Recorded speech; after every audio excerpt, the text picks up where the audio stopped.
You've eaten Gotham's wealth, its spirit, but your feast is nearly over. This is not my home. It's an operating table. And I'm the surgeon. Why aren't you laughing? From this moment on, none of you are safe.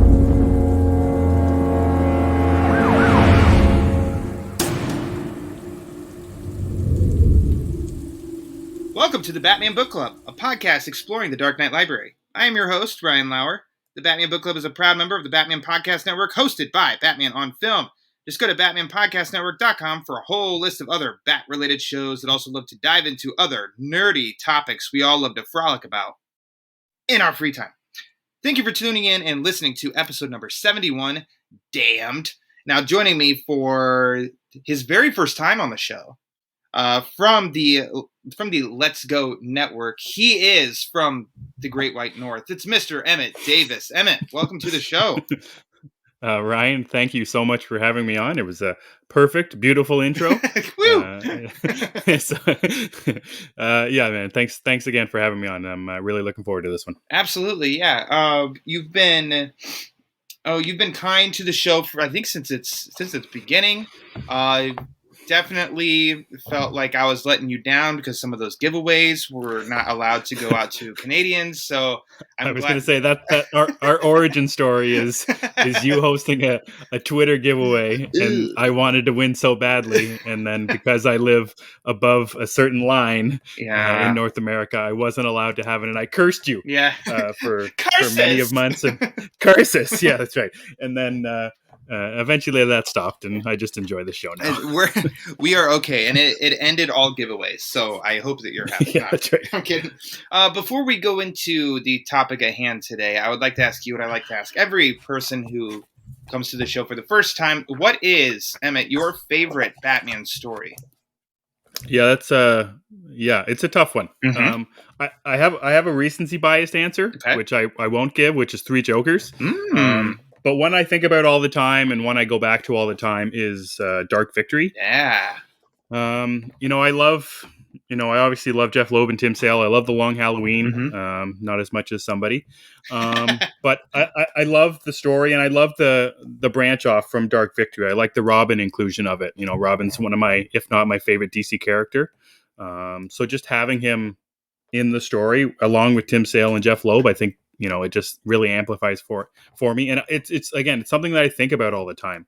I think about Dark Victory, and just as I think about Long Halloween, and I think it's such an important Batman story, but also a Robin story. I like Batman who's with a Robin.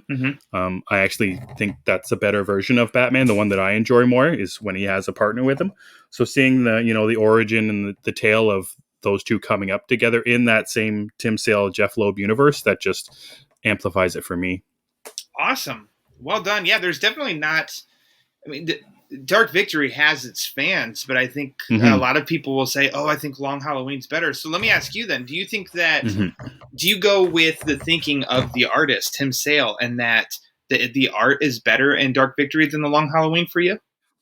I wouldn't say that. I wouldn't think that. Okay. He can think that. He's he's the creator of it, so that's fine. Yeah. I'm not one to judge, but it's maybe more refined, maybe a little tighter, a little cleaner, but better is that's sure. That's a different way of saying it. Yeah, for sure. Wow, nice pick. Well done. And I am a no stranger to Mr. Jeff Loeb and Tim Sale's collaborations. And I think, for sure. I swear it's not a suck up to you pick. No, not at all. Because if that was that, you'd say the Long Halloween. But then I wouldn't even say it's sucking up because I'd be like, it's the best. So of course it's the best. But no, I think on my top 10 episode, I think that was my number 3 even. So great choice, great pick.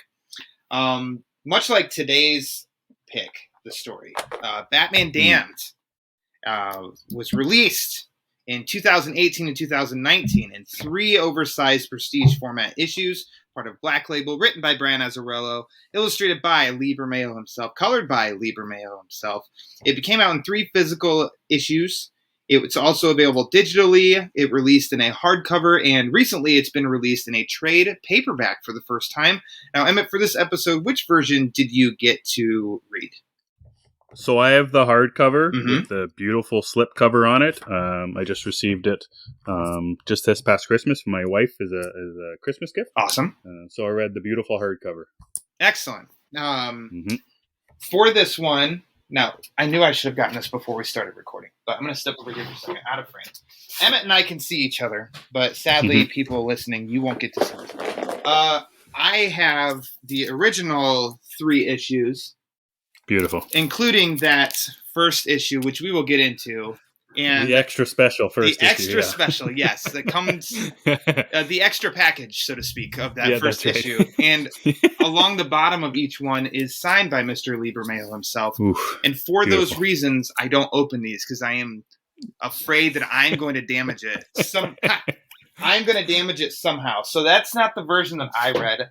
I also read the hardcover that Emmett just mentioned. Also signed by Mr. Lee Bermejo himself. And I'll get into that story here in a second. Emmett, when was the first time that you read this story? I read it as it came out digitally. You know, I was that's pretty much along the same lines as when I had started writing for the Let's Go Podcast Network. So, you know, I was just getting really back into the thick of the ins and outs of comic books, you know, not just going to your comic book shop and picking them up and reading them, you know, getting a little bit of the behind the scenes stuff. So I read them all digitally as they came out. Excellent. At that time I was writing reviews for Batman on Film, and I got to write the reviews for Batman Damned, so I was able to read them digitally ahead of time.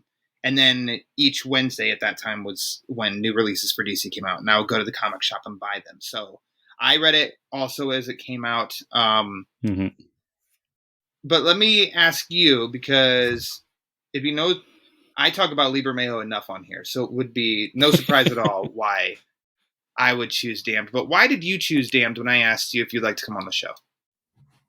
I chose it because I almost knew that nobody else was going to pick it. Okay. It's such a controversial book. It's not a well-liked book all around. Okay. And it's heavier than a lot of Batman books. You know, this isn't a straight up Batman tale. You know, it's basically a Justice League Dark tale with Batman in it doing his thing. So I knew it was a little bit out there. So I knew I had a pretty safe pick that nobody else would want to do it. Aside from that, I love the story. I love this beautiful hardcover that I have. I love Azzarello. I love Bermejo. I love Joker. I love Luthor. I love them as a creative team. So that just amplified it as well. Sure. Yeah. I like this story. I can't say that I love it, but whatever the notch is right below loving it, which is really funny to me because I still, even after this reading, I don't know kind of what's happening. But there's something about atmospherics and stories that I can really just jump into a world, and even though I don't exactly know what's going on, I'm enjoying the experience. I'm enjoying the look of things and the vibe and in this case, the maturity level of this story that they're telling. And I think I don't even know necessarily where to begin other than the origins of this book, because let's rewind here. Bragging rights that in 2019 I was working and it seems so long ago, pre-pandemic times. There was a time when that wasn't a thing. Yeah, there was a time that things were normal. And I stumbled across that Azzarello and Bermejo were doing a tour basically, and they were going to have 2 stops in Chicago, and they were going to be signing, and it was a couple weeks, maybe 2 weeks after the release of this hardcover. And so they were going to be doing some signings, and their one signing was going to end up being like Monday at noon, and it was going to be really close to where I work. So I was like, holy crap. And so I would just wondered, I'm going to go there and get a signing, but I wonder if I can interview Bermejo, because as anybody's listened to the show knows, Bermejo and Breyfogle are tied for my favorite Batman artists of all time. And I love both of their work. I love Bermejo's work every time he touches Batman. And so I reached out to Batman on Film, Bill Ramey, who has been friends with Lee for almost 20 years. And I'm like, is there any way you can make this happen and I could write up a review, put it on BOF? And he's like, yeah, let me email him and ask. And sure enough, Lee was like, told him, yeah. So I had to time it out in downtown Chicago for I have an hour lunch break to get to the shop, enough time to interview. I don't know how long the line's going to be or anything like that. And then I got to make it back to work, into which it was in October. It was kind of hot, and I shot downtown, ended up in the comic shop, and I think it was close to wrapping up, and there wasn't anybody in line, and I think Lee was packing up his stuff to go. I'm a sweaty mess. I look just like I'm sure all the nerds at Comic Cons look and coming up to people. So I just walked right by him. I went over to the shelves, just collected myself, and was like fanning myself. I'm like, dude, just. So then I walked up to him and I was like, Lee? He's like, yeah. And I was like, I'm Ryan. I'm with Batman on Film. Bill's friend that emailed about. He's like, oh, yeah. And I was like, I heard him say before I even came up to him, they had to go catch a flight, but he was so awesome and gave me about 15 minutes and just, it was supposed to be a limit of 3 books, and he signed like 6 of my things. Ooh, wow. And damn it me, I didn't take my Luther and the Before Watchmen books for him to sign, but everything else of his he signed. And he was awesome, as cool as you could hope that an artist could be, that you'd imagine. He gave me his time and everything. I got a picture with him, so that interview, I have it. I'll post it here again, but it's on Batman on Film. He was just awesome. And then I got to actually interview him a few months ago when his Art of Lee Bermejo book came out, again for Batman on Film, in which I brought it up to him. It's like, I'm really sorry, but I just need to tell you, sorry if I came off like a really out of breath nerd in the interview with you and everything. And I said, and I told him the story I just said about getting downtown and all that. And he's like, no. I thought you were fine. I felt like I was being rude because I'd come up with like a bug and I felt really sick.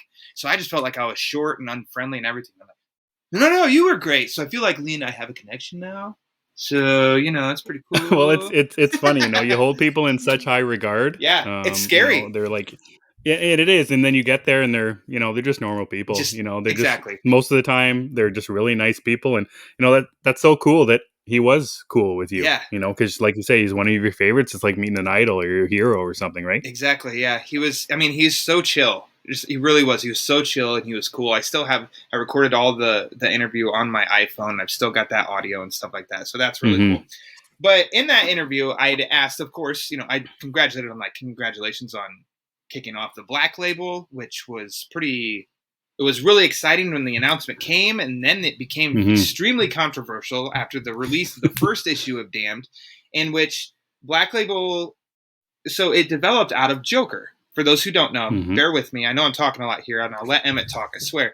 And chime in here at any time, Emmett. But Joker in 2008, became such a success, written by Azzarello, illustrated by Bermejo. It was such a success. DC, it kind of blindsided them. DC had no idea it was going to be that big. They had no idea that they didn't have plans for a follow-up. So then they instantly like, well, as is good business, something successful. Well, how do we keep this going? And so Brian and Lee were thinking of a follow-up and creating a Joker verse and this line of mature content with DC characters. And then Watchmen came out and kind of bombed, and it scared the studio, and they basically pumped the brakes on a Joker verse.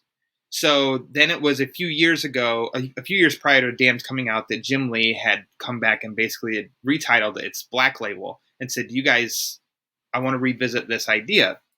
In which at that point, Azzarello and Bermejo, they had said, well, we do have this supernatural Batman story that we want to tell. And they were off to the races. Whew. Now Batman Damned, number 1. Yeah. Let's just get it out of the way now. Makes all the headlines because we see Bruce Wayne's anatomy. In it was available. I think, I don't know. I don't remember because I thought that they released everything fine. The digital version I read early, nothing was blurred out. It was all there. The physical issues that came out were all there. Did you buy the digital the day it came out? No, I didn't get the digital. Okay. So I have only seen fake pictures of said anatomy. Okay, and in the scheme, like overall scheme of things, like who cares? really in the end, but there was some kind of that was I believe AT&T had taken over Warner Brothers, so they were scared for some reason, and almost immediately the book became, or it was announced, they are not reprinting second editions of this first issue, which then makes the first issue even more of a hot commodity, in which by the time I went back to the comic shop to try and get another, everybody was sold out. Good luck trying to buy one. And I'm like, okay, well, I got one. I can't open it again now. And then they also recolored digital versions. And then in this collected hardcover, it's colored to where, I mean, Google it. You'll see it if you want to see it and you're interested or anything. But that was, unfortunately, that became the headline of Batman Damned, and the kickoff to Black Label was this part, in which I believe it's Bat Force Radio that Bermejo has been on a few times, in which he even talked about it and how it does almost seem like the U.S. is the only country kind of around the world that really gets all hung up about nudity, especially when it's like illustration. And over in Europe, it's like, who gives a shit? And that's kind of how I think it should be. Sure. And I think at first, for me, upon reading it, I felt like I'd said, like, maybe it's unnecessary to have in the book, but also once you start to say things are unnecessary, well, then everything is unnecessary. And then you start to mess with vision. So overall, it's just a big who cares? For sure.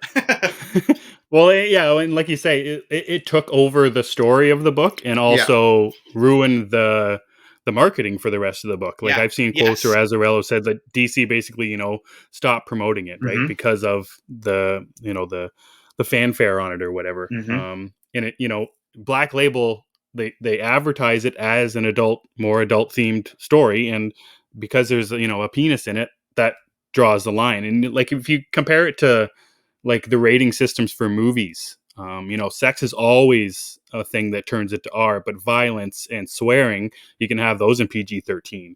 Right. So I don't know if it's an American issue. That's another, hole to go down. But it's definitely a culture issue, and a ratings issue. You think about it now, and like you say, it's a hot commodity if you get that issue, but it basically killed the entire book and changed how even Black Label more adult themed books went going forward. Like there's no nudity in any Black Label book that I can think of that's come afterwards. There's swearing and violence for sure. But I really can't think of one that has a lot of nudity. And I guess that's just because of this one book and because of one very simple panel. Yeah. And I know, so as you said, with marketing and how it kind of killed the book, it's also crazy to think of at that point.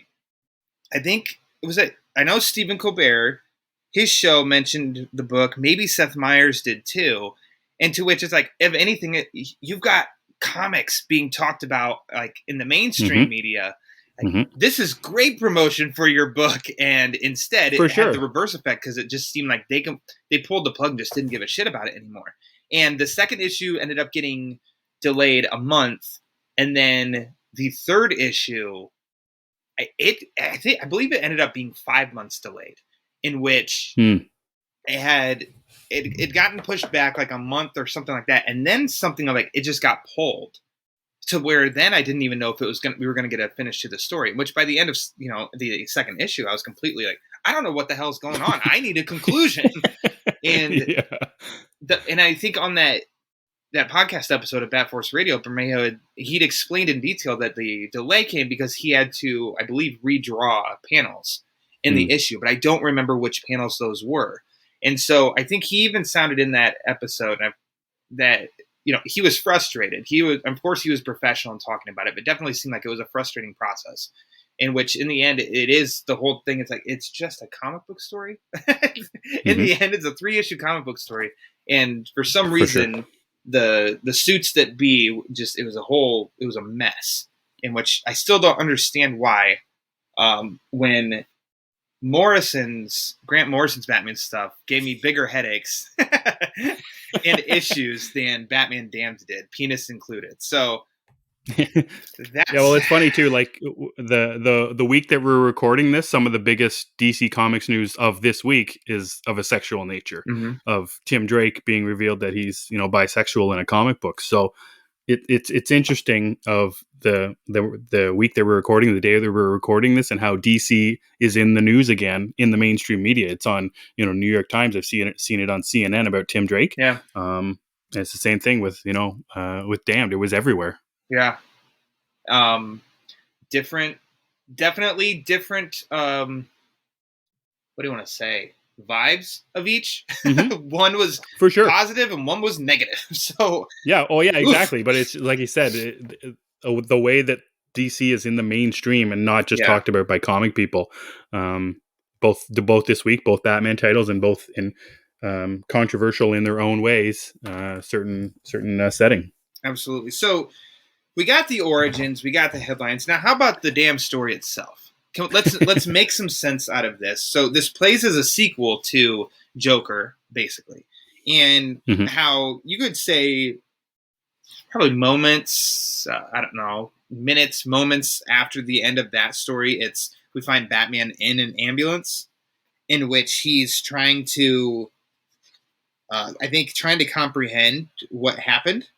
In which, if you didn't read Joker, they do show you what happened in falling off of a bridge into water into somebody who should be dead, but instead he's not. And the story just kind of takes off from there. It's dark, it's supernatural. There's a narrator who we don't really know who the narrator is for a while, but then we end up seeing that the narrator is Constantine. He's not the only member of Justice League Dark that we see in this. We also see Deadman, Zatanna, Etrigan, Swamp Thing, and Spectre. What do you... to try... Take it away if you want here, but what is the point of this story? Like, what are we establishing? Where are we headed? What's the idea here? Yeah, so I think we're headed towards an idea that Batman and the life that he chose to live isn't the best life for him as a person or for the city of Gotham City. He's done bad things, he's doing bad things, and he will do bad things in the future. And he isn't accountable for those things as well.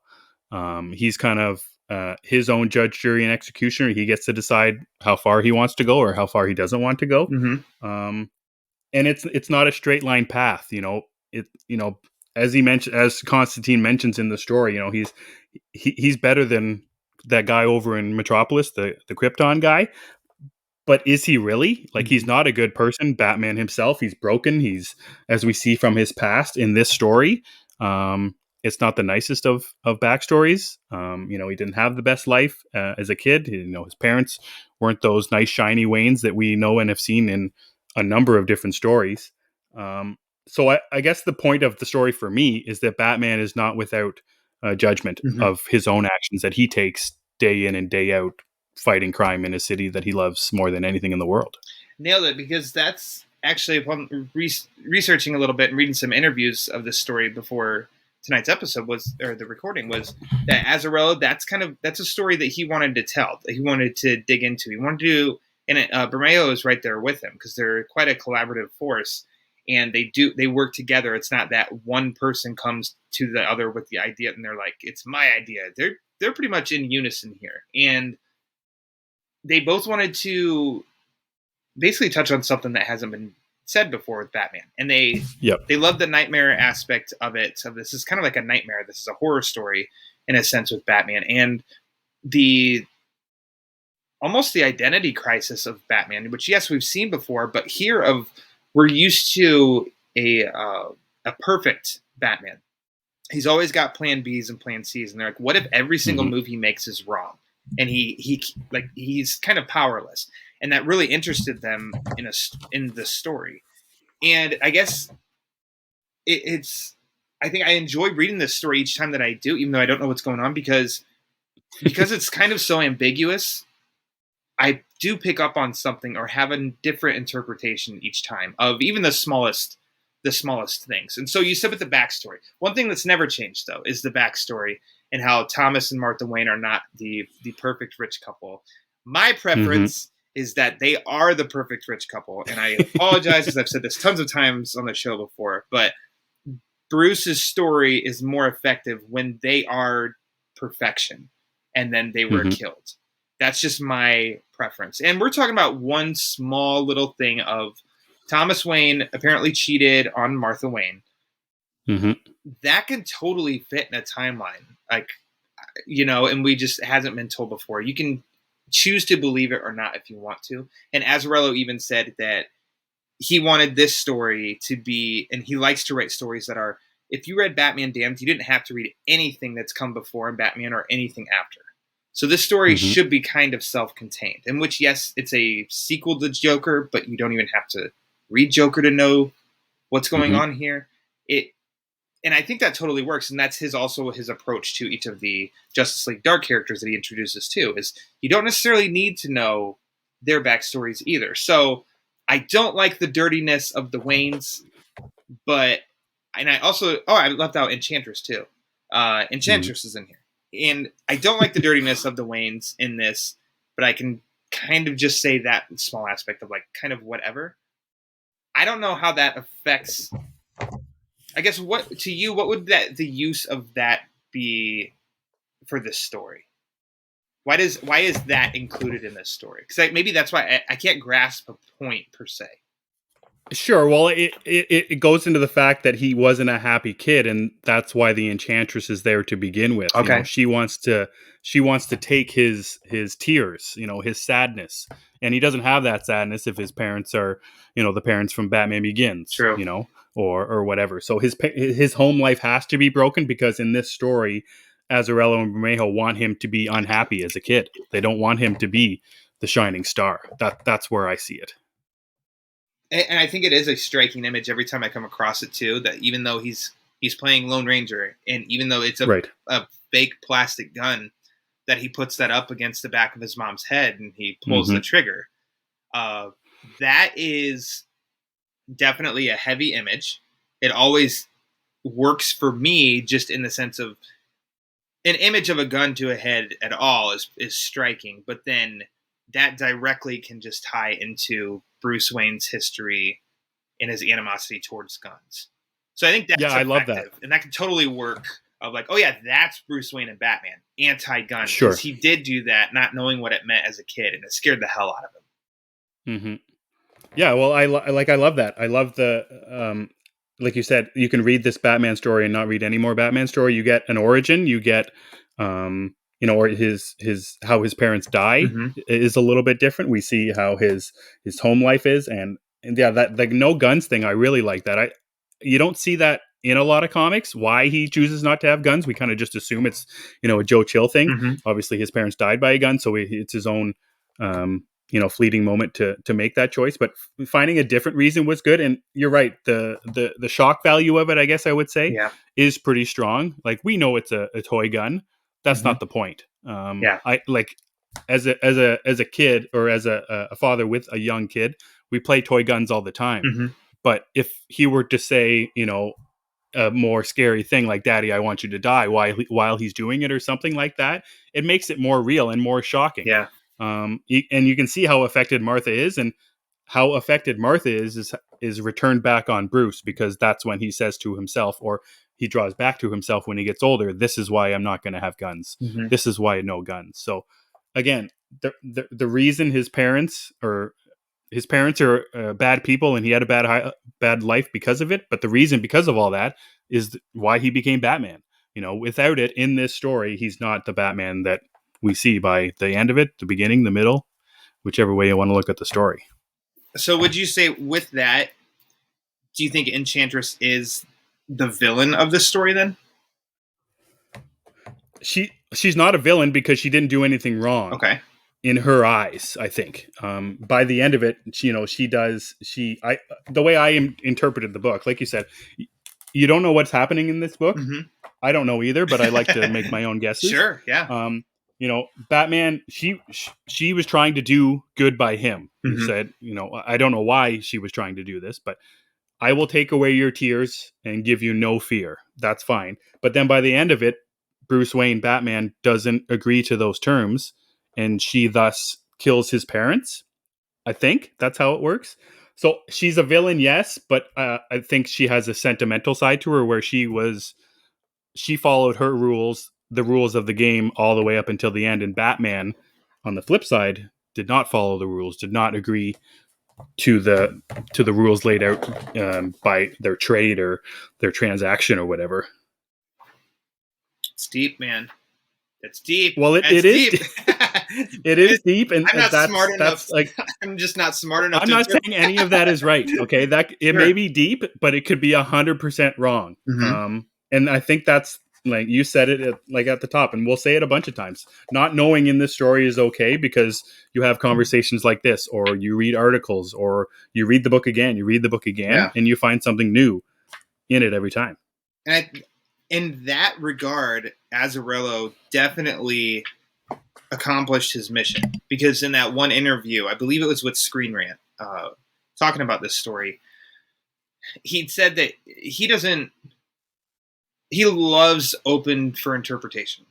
And I think Bermejo said it in that Art of Lee Bermejo book too, of they neither of them want to, they don't want to tell you, Emmet Davis, what you should get out of this, what you should take out of this. There's no fun in that for them. So open-ended is what they prefer. And Azzarello had mentioned that, a handful of people he could ask, and each one has a different interpretation of this book. So I think that's definitely valid for how, especially with Enchantress, all I know is that of the character is that she dances funny in a 2016 movie. And that's all I know about Enchantress as a character. So here, she definitely looks creepy, and she's a witch. And I know she's Enchantress because she looks like it. And then I think it's even referred to in this. And that's the weird, that is a weird thing in it. Yeah, aside from Constantine and Dead Man, I don't think any of, Zatan is named, but, Edgerton's named, I think, a little bit in the concert, but I don't know if the Spectre is named. No, and it's an interesting... Go ahead. And you have to kind of put it together. He's wearing green, and all these other members of the Justice League Dark are here. So, I didn't know that. When I finished the story for the first or the second time, I still didn't know what he was or why he was so important to the story. But reading and finding out that it's the Spectre is really interesting. You mentioned if Enchantress is the villain, I think Constantine's the villain. Oh yeah. Yeah. Well, Swamp Thing says that in their whole kind of showdown at the graveyard. Batman says it a whole bunch. Nobody enjoys Constantine. And and in a lot of the the reviews for the book that I read, actually leading up to this, a lot of people didn't like his heavy narration. Okay. Like you said, you don't know who it is at the start of the book. I think it's 5, maybe 6 pages in, you kind of realize, oh, it's not Batman narrating his own story, it's John Constantine. And that's when you really get the switch from this isn't just a Batman story, it's a a JLD and Batman story. Yeah, so that's interesting, because I need to read this like 3 more times. One time read Enchantress is not the villain, another time read that Constantine is the villain, and then come back and just read it with no agenda and see what I get out of it there. The Swamp Thing pages are cool. I want to ask your opinion here of, so Harley Quinn, she is not dealing with Joker's death very well. Nope. She's dressed like him, and in a quick exposition page, you see that she whacked Batman upside the head. Her hair now is green. Her face is painted like Joker's. She's wearing his purple trench coat, but otherwise she's got her usual costume on. And again, I think you're led to believe one thing on what happens between the two, but it's also left open for interpretation, in which I've tried to think about this from different angles, not literally, but like in the story beats, because it looks like at one point she sits on facing him, and she unzips, and you see that she is sewed up right in the middle, which that's a disturbing image. She undoes his belt, and then he chokes her, and then you can see that he's kind of he's somewhat between, like, straddling her a little bit, choking her up against the bat signal. and Enchantress is in the water puddle below. And that's the end of issue 2. So you can understand a 5-month wait for issue 3 was driving me freaking crazy. I'm like, I don't understand what's going on. And then the next page opens as basically it's Kill Bill, volume 3 of Batman in the Coffin underground. And so there's just, for me, and still now, I don't understand. And let's see what you have to say of what happened here. Well, it's really interesting to try and, you mentioned how, like, the end of issue 2 and then the start of issue 3, there's a bunch of times in this book where it feels like this is the end of the issue, and then you pick up on the very next page somewhere completely different. Yeah, I agree. It's really interesting how that works. All the way back to, issue 1 where he gets attacked in quotation marks by his suit and he's on the ground, and then the next issue he's on the street dressed like a hobo. Like, yeah, how did he get there? How did he get from off the ground weeping to out on the streets? So at the end of issue 2, yes, he's attacking Harley Quinn in some way, and then I assumed that he was going to kill her, that he was just beating her up, and then, she was going to do some sort of weird sex murder fantasy thing, and he stopped that. He awoke from, like, if you see, she injects a needle into his neck. Yes. And he goes kind of woozy after that. So, and then when you pick up in the next one and he's in the bottom of the coffin. So what I assumed happened up until that point, up until we see John Constantine a couple pages later, was that Batman eventually passes out from his drug overdose or whatever she put him in, and then Harley buries him thinking that he's dead, for some kind of symbolism towards him killing the Joker, which is what his whole mission is here. But then as John Constantine comes up later, he's kind of doing his snarky thing in the graveyard, kind of battling back and forth between Swamp Thing and Batman. And he says, I snatched the belt Miss Quinn took from your waist before you and she, well, ... And then he offers, and he says, fancy a cigarette, as in after you have intercourse with a woman, you have a smoke afterwards. But it doesn't make any sense in this story. Like you said, maybe later on in issue 3, they redrew something, they altered some kind of writing where it draws back to this. But unless Batman was asleep at the time, which is also possible, which I didn't think about till just right now, I don't think that Batman either had sex with Harley Quinn or raped her under his own volition, his own misgivings. So in the turn, now that I'm thinking about it, he fell asleep attacking her. She had sex with him, and then she buried him like she was originally going to do in the first place. So that's how I see that moment happening. Again, I don't know why it was. I guess I get why it wasn't shown. Yeah, that's an unshowable thing. A rape in a DC comic story. Yeah, you can't have that at all. So I get why it wasn't shown, if that's what it was.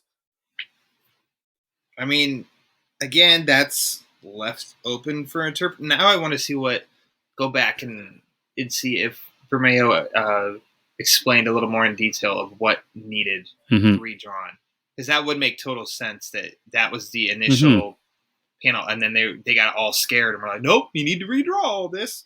But yeah, if you change nothing from issue 2, but then if you're making changes for issue 3, you think you'd take out the line of Constantine saying that. Yeah. So there's not even an assumption. So maybe you just assume that all Batman is doing is attacking her and beating her up. Like, why leave that one in there and then maybe take something out? I wouldn't get that. So in that regard, to add to how you said that, or the people who say that Constantine's kind of the villain here, I guess he is the man of no action. He stood back and let apparently he was a witness to it by that one word bubble of his dialogue bubble, that he stood watch on all of it, to where I guess it is like, well, then what are you doing? What is your purpose here other than just kind of standing by? For sure. And it's more frustrating by the end of the story when he knows exactly where Batman has to go. He's known it since the start of the book, but he didn't tell him. He gave him this merry ride to where he had to go see Edgerton and Zatanna, and and you see him in the graveyard here. He's wearing the Zorro mask, kind of taunting Batman as he was a kid, right? Like, he likes it. Everyone's mad at him. Nobody likes him. So I think that's the clearest observation I had for him being the villain. Yeah, exactly. Yeah. I think Azzarello said something of they initially were having like a Justice League Dark sort of story pre just like Batman. Initial idea they had a Justice League Dark story, and I don't know if that was it or if it was like in that story or Justice League Dark comic that got announced or something, and that Constantine was leading the pack, and Azzarello was just so like, that's just a dumb idea to me, because why would Constantine lead a group? It sounds like nobody would want to join a group where he's the head of the group, because they're bound to die. They're just going to die from that. And I don't have a lot of exposure to Constantine either. I missed the show when it was on. I did watch the Reeves movie once. I think I enjoyed it, but I just don't remember it. And I only know of Constantine when he pops into a Batman story, unfortunately. And then, well, the Black Label, funny enough, the Black Label story last year. From Tom Taylor. Yes, that one was awesome, I thought. Yep. But that's my exposure to Constantine. So I don't know much. I just assume he's a hero, but apparently not. And everything that I've seen him, he's always causing trouble. Yes. In some way. But he's always the smartest guy in the room, too. He knows more than anybody, and he's just as cocky about it as somebody would be if they knew everything in the world. In this story, he runs away from trouble when it's happening in the cemetery. He knows the answers all the way. But then in the end, he makes a pretty big thing by, he shoots Enchantress, and, that's the end of her. He's had enough of her talking and infecting, or who he thinks is infecting Batman and Bruce Wayne, and, has affected the story all the way through. So in the end, he actually does, I don't want to say it's heroic, but I guess compared into this story, comparatively, it's maybe one of the most heroic things we see in the story. Well, since you're mentioning at the end, what? So let's explain this. I do good with interpretation sometimes, and other times I'm just lost. And it's so weird for a story that I do like that I feel so lost on this. But they go and see Zatanna, which I like. I like this version of Zatanna. I think she's cool. Of course, she's in the dark arts, but it's with. Not witchcraft. Like, what would you demonology? Yeah, demonology is a good option for sure. They bring up little Bruce Wayne and just kind of transfer Batman's soul back to the night of the murder. Is that how you took that? That's how it. Yeah, soul. I didn't think of soul, but I just thought yes, he's going back to the beginning of the murder, and they talk. That pretty much that whole thing. As soon as they sit down, is the line between life and death. And that's at the table. That's what it is. Batman lives, and this young Bruce Wayne died that night when his parents were murdered as well. So it's and he's going back to watch it. And again, like I think what he's seeing is that Enchantress was the reason behind the parents dying. Obviously, we see. I think it's a couple pages back. The reason why Bruce runs down that dark alleyway is because he's chasing after a young Enchantress. It's like a Christmas Carol type of thing, taking you back to your past so you can right your wrongs. In which Constantine shoots and kills Enchantress. But I guess I don't know. Where I should have gone long ago to the morgue. So Batman ends up going to the morgue. I'm quickly trying to read here. In which that's where the Spectre is. And it seems like he has a flashback of the Joker, his fight with the Joker at the end of Joker, but then man, what happens? Okay, so here's what I got. Batman and Joker are fighting. Okay, Batman has a stab in the side of his belly. Yes, where he expects that he will not survive from it. Yes. Okay. The Joker is hanging from the end of the bridge, and Batman says to himself, "If I die, I can't let the Joker still be alive. Because there's nobody to keep the Joker in check if I'm not around." So then he says, "I'll let him fall." and if he falls from this height into the water, he will die. I will die on the bridge, and that'll be the end of it. Which as is against Batman's rule of, or if this book has the same rule as we think Batman does about no killing. The Spectre sees this and judges Batman on this and says, you don't get to decide. You are supposed to be a good person. You're supposed to be the knight of Gotham City, and you did not save the Joker.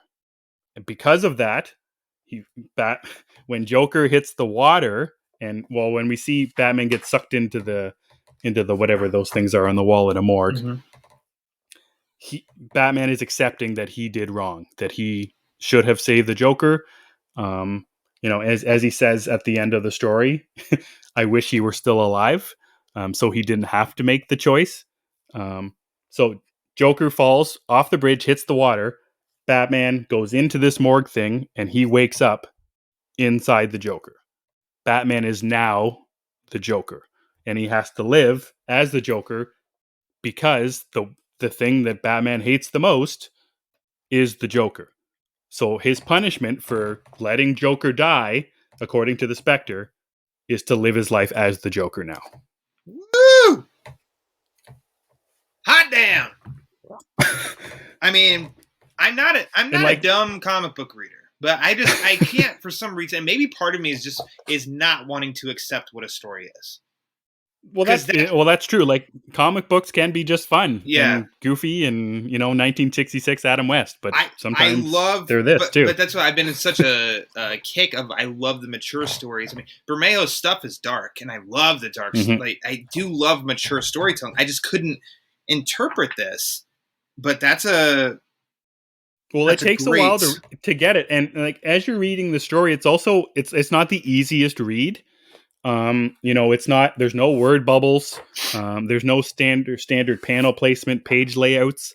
And with Constantine's narration, which is not the easiest to read also, he speaks in jumbled sentences. And then when you're reading the Enchantress, she speaks in, shortened words where she leaves out words. And then we get Zatanna where obviously she speaks backwards.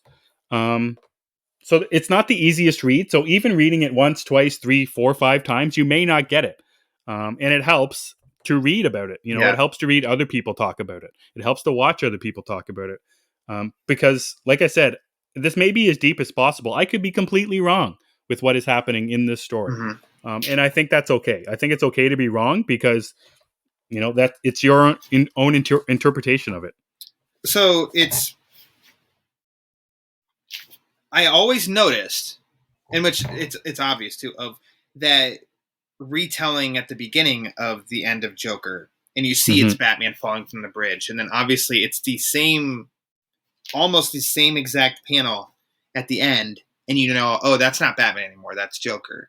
So I think that would always trip me up of that, but I do love Bermejo's rendition of the Killing Joke there on that last page. I think it's awesome. And you hear about the Killing Joke all the way back at the start. I think it's the first page, maybe the second one, where it's the line about the 2 criminals on top of the and they mention the flashlight. And he says, reminds me of an old joke, something to do with the insanity and a beam of light, not much on the details. Exactly. The punchline, though, it's about a fall. Yeah, exactly. So, it's really interesting, the Killing Joke aspects of it. It's a really cool thing. It makes you wonder about what kind of verse this is in. Obviously, Azzarello's kind of his own verse. Like you said, they were trying to do the Joker verse or whatever. I really love the Killing Joke, commonality between, the very first page and basically the last page. There's one more at the end. The second to last page. I love the commonality between the two. Yeah, and one last thing before we get into the art of Bermejo here is I really like this Etrigan. I've never really been a fan of Etrigan.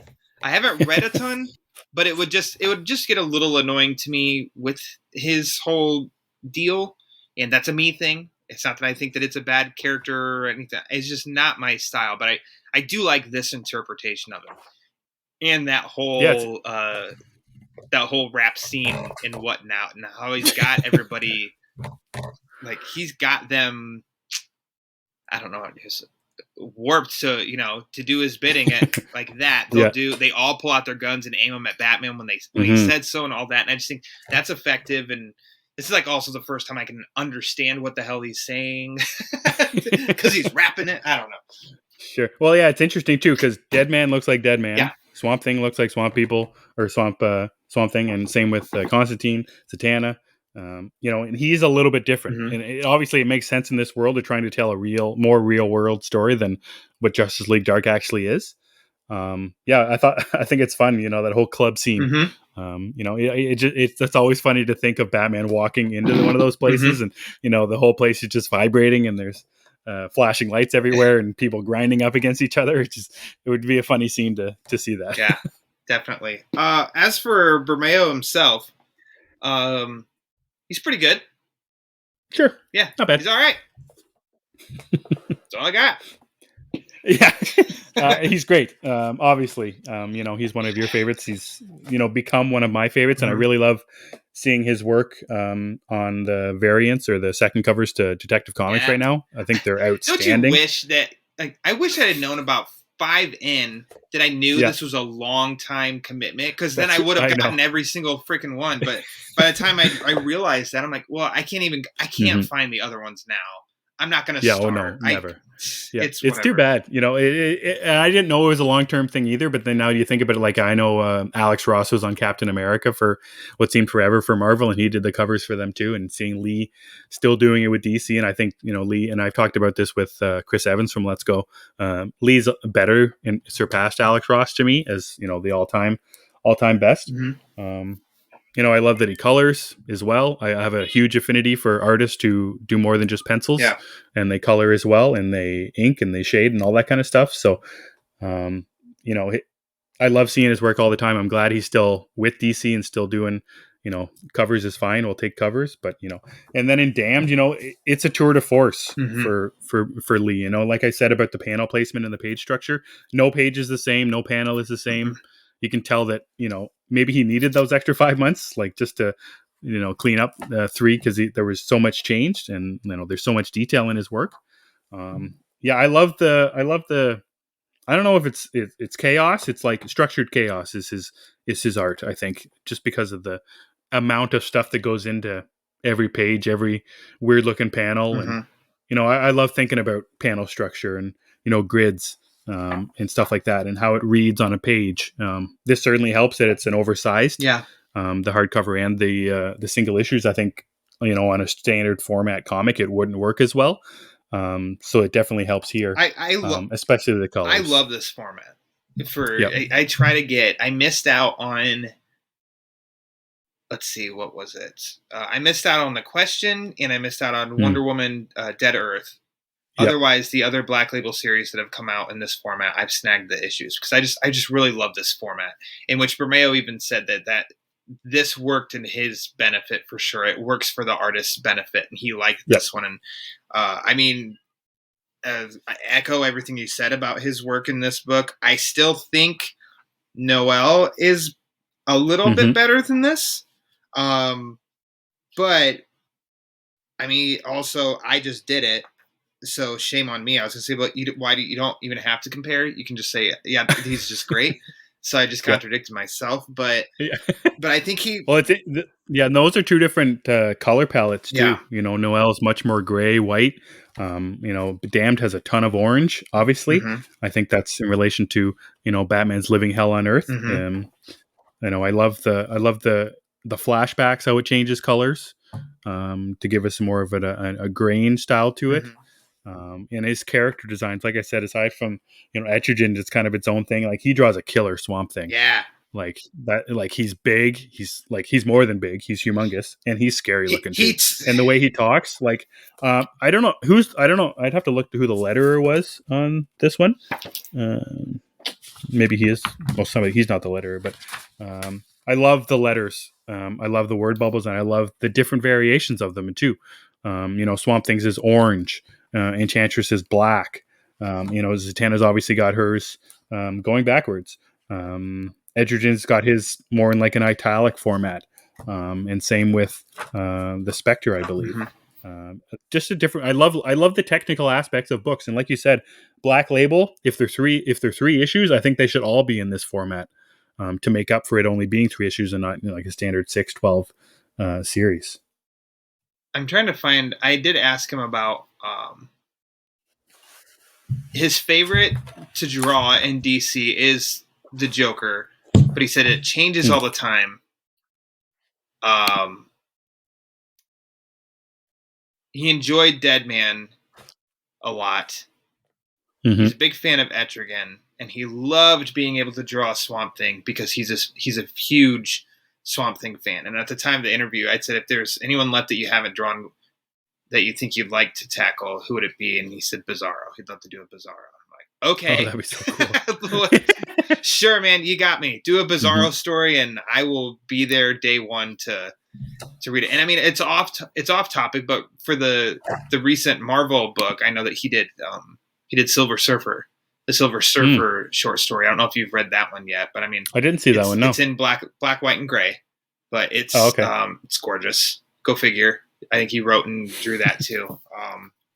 But yeah, I mean, echo everything you say. I like definitely. We saw in Luther started the comic photorealistic blending and a little bit more photorealistic in Joker, and then Noel just seemed all photorealistic, and I think that's been his style since, because this whole book beginning to end is that very realistic look, and I just really like I like that approach more. I think his work is just top notch when he does that, because it's just jaw dropping when you see his freaking covers and stuff too, and it's just like, damn, that dude. It's like, dude. Well, yeah, the covers are outstanding. Yeah. I love all 3 of them. I think my favorite might be the Harley one in the middle. I love the paint on her face and the hair, and that where it kind of goes to where I'm going to go with how much I adore Lee is in his facial work that he does. As much as this is a very sad story, Bruce Wayne is very sad. You can see it in his eyes. Yeah, I think the eyes are very good. And I think he's got, probably the best looking Batman, one of the best Batman costumes. And I love very early on when Bruce is walking through the Batcave, you get to see kind of a hint of, there's 4 of them, and it's got one with the yellow oval, and, it looks like the New 50 suits in there. I love his suit. I love the car. If you look past Bruce Wayne, you can see a nice sleek looking car there. The cave isn't. I wish we got a bigger shot of the cave. Yeah. Just to get a shot of that. But I love the way he draws human beings, aside from buildings and textures and more technical aspects. But and even like when you go into Wayne Manor, where he's sitting in the chair there, it looks very deep. It looks big. I love his depth of color. I think that really lends to a story. And I still love to see. Or I love to look at the back of the book where you get all the stuff without the color. Yes, you get a little bit of. I love seeing artists' work that hasn't been colored yet, or shaded, or inked, or anything like that. I think it really adds to how great artists are. Yeah, definitely. And how you'd said with the covers, a lot of times variant covers are supposed to be the ones that you go after, that you love, and you want those. No. And the variants here provided are from Jim frickin' Lee. I know. And it's like, no, I'm good. I like the main covers that Bermejo did. They're just better. I mean, that's telling in itself too. For sure. It doesn't help. Like, some of them are really weird too. Jim didn't stay pretty strict. I think there's one where it's like a furry kind of swamp thingy Batman. Yeah. That one again, Jim Lee, you gotta love him, but even just the subject matter that he tried to do with the variant covers, I don't think worked. The covers are so good, and I'm trying to track down the single issues. I've only got issue number 2. Yeah, out of the search so far, and I'm going to keep trying just to get them. You'll get them. Yeah, I know. Good luck. Yeah, I got to get a second job to get them. Well, I also the unused cover to number 2 by Bermejo, and where it's like the bat that's stitched on Bruce's chest. Right. That's haunting as hell. And I'm like, yeah, why wasn't that a cover? I'd have tracked that down too. And then the character it just says character sketch by Bermejo of Batman and Deadman, and I'm like, why aren't those covers? I'd hunt those down too, because I think those are. I mean, we just see from basically their chins down, but it just looks good. It's like, well, it's because I like Bermejo. That's all me. Yeah, and like I said, the Black Label, it deserves good covers. Sure. It deserves the big format. It deserves the big artist, and people will pay a premium for this stuff. Like Absolutely. I tried to find the unrated first issue, and it's around $90 Canadian here. If I bought it off of eBay, to buy it in a store, if you can find it, it's more. I know some people who have, they at the time they knew it was going to be big, and their shop had some, so they just bought as many as they could just to have them. I wish I would have been smarter. Damn it! That's right. Well, let's get into some of the famous Batman Book Club questions. So, Emmett, what is your favorite part of Batman Damned? Yeah, it's a really difficult one because, like I said, the book stops and starts every couple of pages, so there's kind of no cohesiveness with a long form story where Batman stays in one place at one time. But one of the longest places he stays in one time, and it's only 4 pages, is when he's going into the burning building right after coming out of the club with Egerton. He goes in there with Deadman, who's accompanying a hobo, I think, or maybe just somebody from the club, and they go into the burning building. And like I said, there's a lot of orange in this book, and I think it relates to Batman being in his own living hell. But it's a pretty contained little spot where I love that he goes in after it, and he has this kind of interaction with Spectre, and it's the first time Spectre kind of says anything of meaningful of note. To where you really get the idea of where the story was going. He talks about Batman being saved. And he knows what you did. I know what you did is what he says. And, Batman's trying to get him to tell him what he did. And, again, the series, the whole series is so weird that as soon as that big action scene ends by a crash, and the very next page is young Bruce Wayne walking with his mother to go and look at pictures of, I assume, Thomas Wayne sleeping with another woman. So it's so strange, but this is one of the longest, aside from one of the other longest one is the ones in the cemetery, which is again another great action scene with a different color palette, more green, more grays. But this short little spot is one of my favorite. I think it's my favorite. It's the one where Batman spends the most time, so that's where I got to see Batman doing Batman things. Also, one of the times he's only being a hero. Where he's trying to do the right thing, and then obviously when he gets in there, he sees the Spectre, and it kind of changes and really moves the story along really nicely. Actually, I think. This is tough. It's very tough. It's tough because I just feel the next read after this discussion, my answer is going to change. I'm going to read this book differently, and like I always do anyway. But I'm definitely going to read it differently next time around.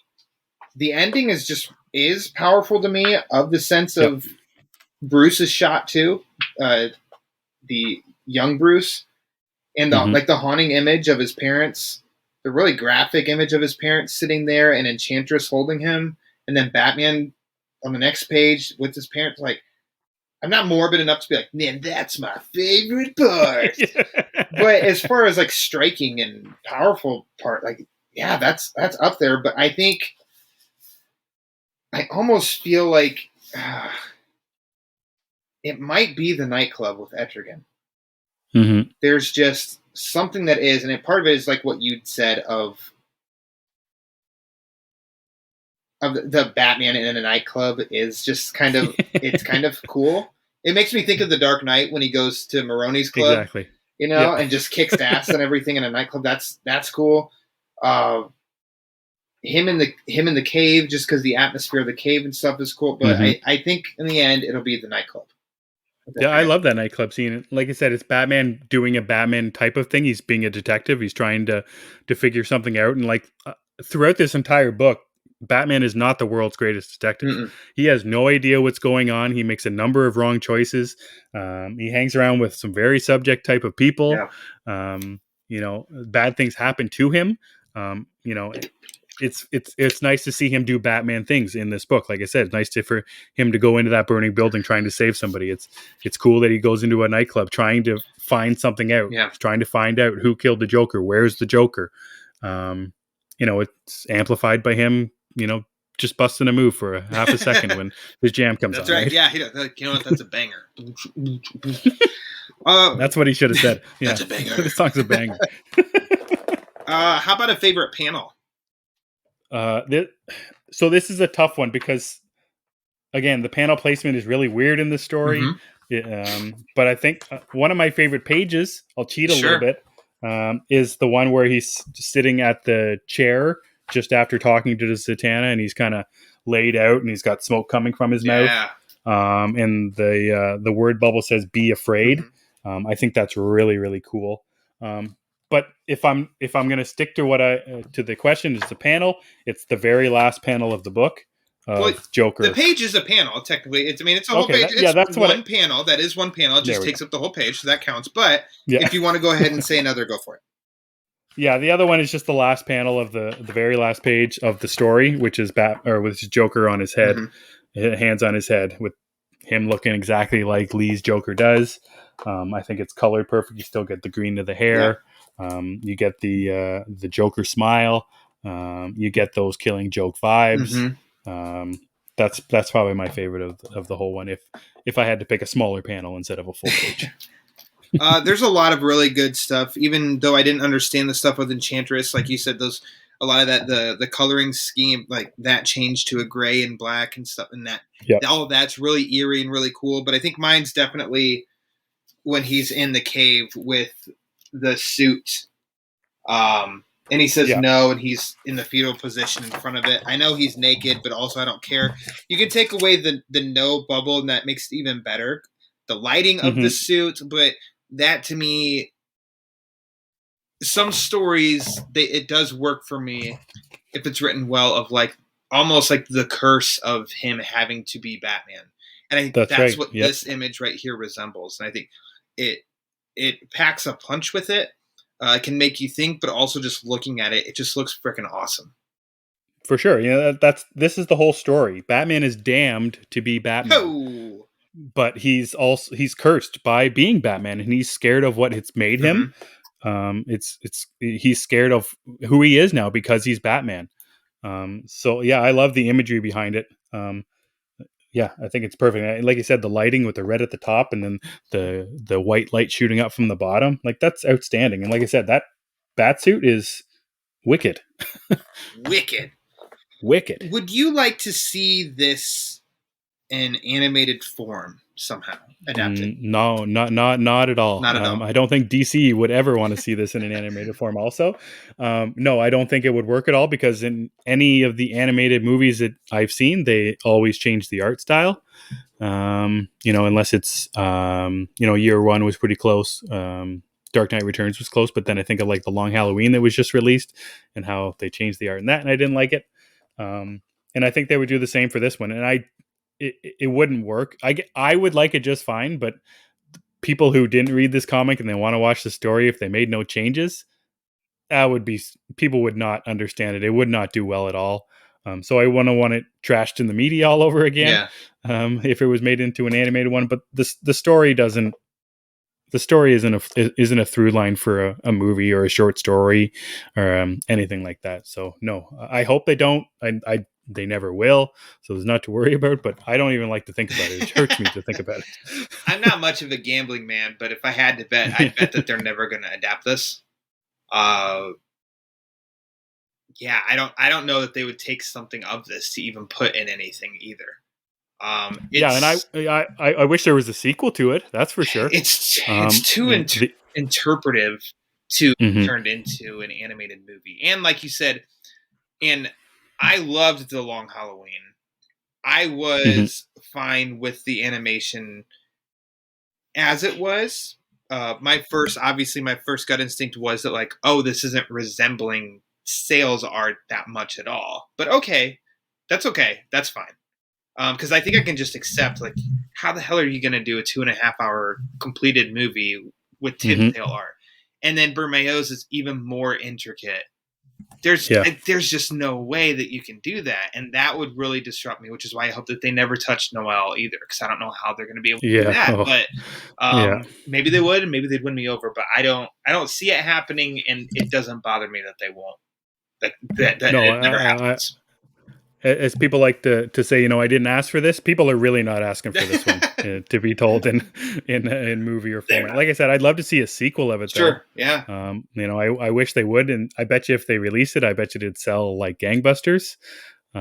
Just because of where this story was in the news at the time, and there's so much more to tell.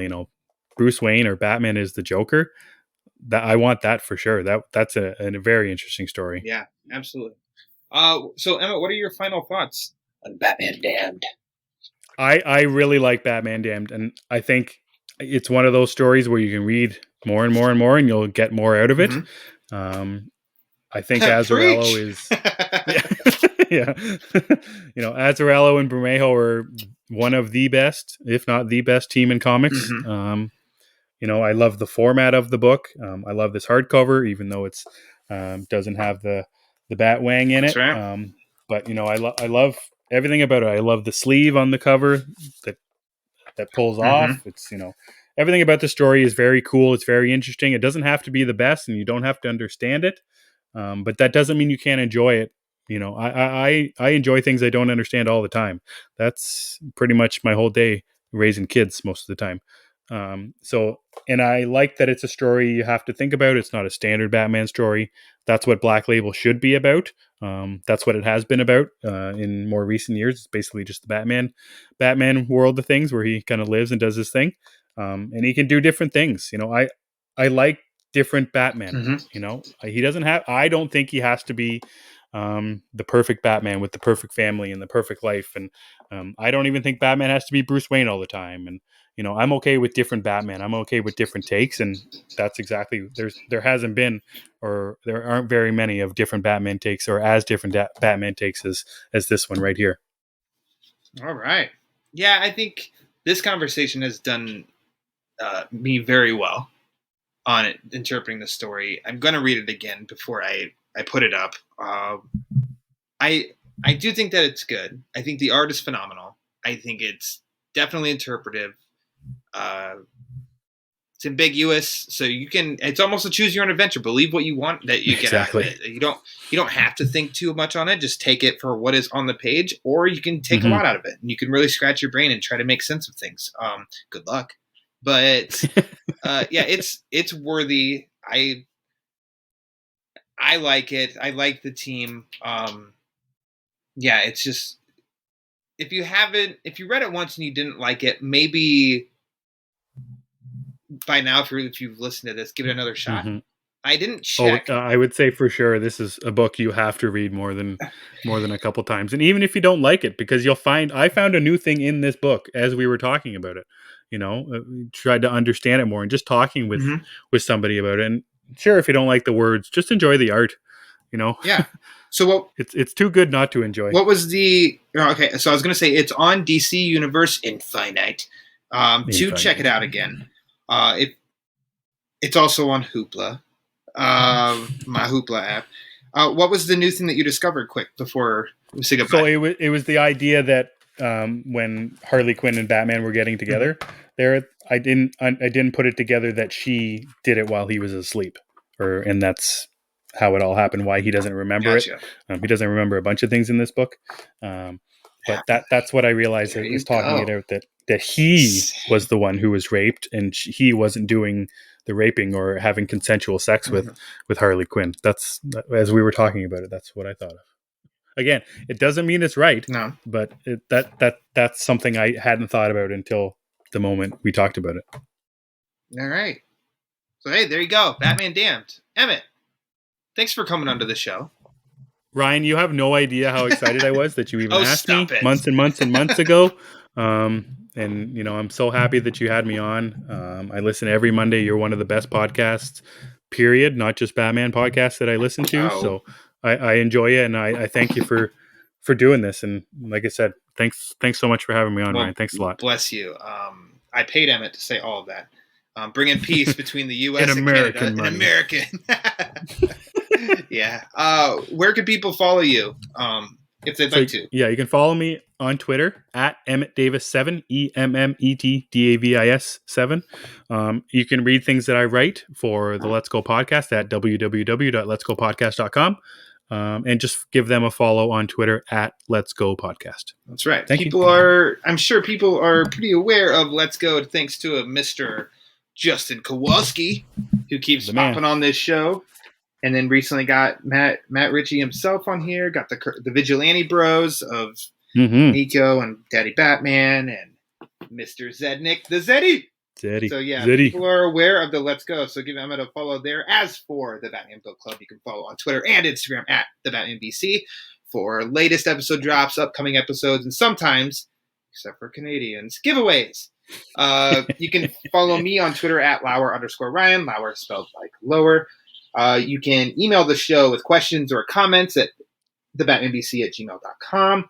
You can go to batmanonfilm.com for all of my posts, which include that Lee Bermejo interview, some of my interviews on podcasts with Lee Bermejo and other stuff, and reviews on Lego sets and an 89 Batwing. I recently launched the Batman Book Club on Twitter page. There's not a lot on there, but I think everything should go as planned. A video review. Patreon. Yes, at Patreon. Well, I'm getting there. You said Twitter. Oh, no, YouTube. There is the Batman Book Club YouTube. And at the time of this recording, I'm about to drop something on Batman 89 #1. So check that out also. But yes, I'm also finally on Patreon. If you would like to help the show, help pay for help pitch in for the show, as everyone says, to keep the lights on in the Wayne Manor study. You can go to patreon.com/thebatmanbc. There's also a link in the description of this episode. You can also support the show with merchandise from TeePublic.